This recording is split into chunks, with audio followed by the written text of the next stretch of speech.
اور کئی بھائی پھر یہ پوچھتے بھی ہیں کہ جی اگر ماتم کرتے ہیں ان کی ماتم کی مجلسوں کو دیکھنا جائز ہے یا نہیں، ان کی مجلسوں کے اندر جانا جائز ہے یا نہیں؟ میری وہ بات بھی سن لیں، اللہ کے محبوب صلی اللہ علیہ وسلم نے فرمایا تھا من رعا منکم منکرا فلیغیرہ بیدی، تم میں سے جو کوئی کسی برائی کو دیکھے اس کو چاہیے کہ اس کو اپنے ہاتھ کے ساتھ روکے، اگر ہاتھ کے ساتھ نہیں روک سکتا فَإِن لَمْ تَسْتَطِعْ فَبِلِسَانِهِ، اس کو چاہیے اپنی زبان کے ساتھ اس کو روکے۔ فرمایا اگر زبان کے ساتھ بھی نہیں روک سکتا اس کو چاہیے کہ اپنے دل کے اندر کم از کم اس کو برا جانے۔ اور یہ ایمان کا کمزور ترین حصہ ہے۔ میرا اور آپ کا ایمان کیسا ہے؟ وہ شربت پہ لائیں ہم شوق سے پیئیں، وہ سبیلے لگائیں ہم شوق سے جائیں، وہ ماتم کریں ہم شوق سے دیکھیں، وہ سب کچھ کریں ہم شوق سے شریک ہو۔ تیرے میرے ایمان تو کمزور درجے میں سے نیچے گر گیا ہے۔ اے مسلمان، جس طرح ماتم کرنا حرام ہے اسی طرح ان کے ماتم کو دیکھنا حرام ہے، ان کی مجلس کے اندر شریک ہونا حرام ہے۔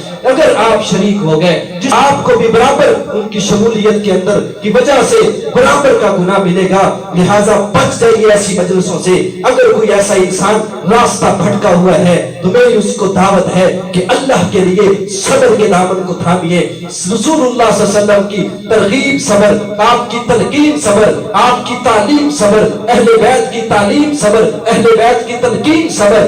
حسین رضی اللہ تعالیٰ عنہ اہل خانوادہ آپ کے بعد کرب و بلا کی زمین کے اندر جب یہ حضرت حسین کو شہید کیا گیا، اس کے بعد حضرت زینب اور دیگر اہل بیت کے افراد ان کی زندگی کو اٹھا کے دیکھو، کیا انہوں نے ماتم کیا تھا؟ کیا انہوں نے وبیلے کیے تھے؟ کس طرح کے معاملات کیے تھے؟ آپ اپنے دعوے میں جھوٹے ہیں، آپ کے اہل بیت سے کوئی تعلق نہیں ہے۔ اہل سنت اور اہل حدیث لوگوں کو میرا یہ پیغام ہے، ان کی مجلسوں سے بچ جائیں، ان کی محفلوں سے بچ جائیں، ان کے ماتم کو نہ دیکھیں۔ میں اور آپ نے جن کو سہ دی ہوئی ہے، اگر میں اور آپ اس کو دیکھنا بند کر دیں، اللہ کی قسم ہے ان کو اپنی اوقات کا پتہ چل جائے گا کہ ان کی تعداد کتنی ہے۔ تعداد بڑھانے والے ہم ہیں، شریک ہونے والے ہم ہیں، اسی لیے تو ان کو اپنے جلوس بہت بڑے لگتے ہیں۔